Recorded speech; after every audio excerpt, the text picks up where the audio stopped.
I'm Zachary Neoh, and today we discuss about a Malaysia independent documentary called The Last Communist. It is directed by Amir Muhammad.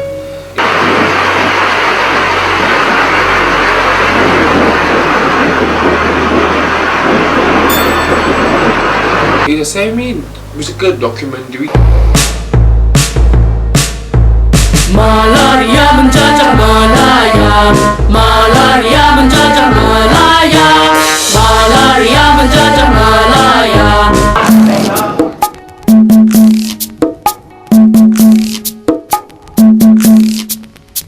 I see senang, I see mudah, I see semua orang ada. Describing the history of disbanded Communist Party of Malaya, also known as CPM, during the Malaya emergence of 1948 to 1960. It mainly follows the story of Chin Peng, well known as the leader of CPM. Banned in Malaysia by Home Affairs Ministry, the film was seen at Film Festival.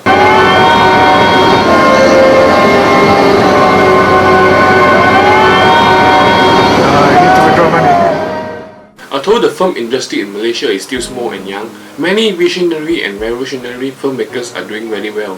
Be it local or international, many of them have won awards at international film festivals. Amir Muhammad, for example, has done a unique way of storytelling in this The Last Communist documentary. The film begins with what seems to be a straightforward documentary on the life of Chin Peng, the exiled former leader of the disbanded CPM. But what makes it so unique is that instead of interviewing Chin Peng, showing history to the audience, Amir Muhammad leaves him out of the documentary and instead focuses on Chin Peng's old house, from the place he was birthed to the place he exiled to, which is Thailand. He also interviews the residents of the mentioned area and reveals the country's political repression during their time in the post-colonial era. I couldn't see. You get some talk these days about, well, you know, if it wasn't for Chin Peng, he forced the British to give independence. That's a lot of nonsense. He wanted the British out, but only so he could take over. Along the way, there are songs specially composed just to explain what had Chin Peng done. Independent films have made a great impact in today's Malaysian film industry, especially with the introduction of digital filmmaking. More and more filmmakers are attempting to produce good and quality films. Back when film wasn't easy to make, independent films are hard to look for because of the cost required to produce. But nowadays, with the advancement of technology, independent films are easier to produce, and as a result, more of them are seen in the industry. Because it's easier to make nowadays, film as a medium to portray a particular issue or matters become popular. Amir Muhammad used it as a medium to discuss politics in Malaysia by showing the other side of the history. History is written by the victors, yes, this is true.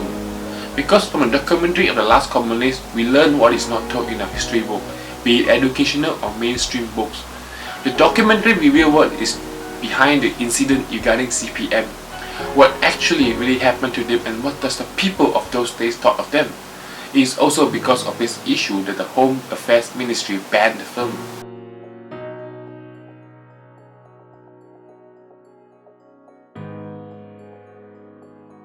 In my opinion, The Last Communist did a good job in telling the other side of the history to the audience. Although it is banned in local mainstream media, it is able to make its way to the international scene and gain recognition in foreign countries. The impact it leaves for the audience might be very subjective depending on how the audience view it.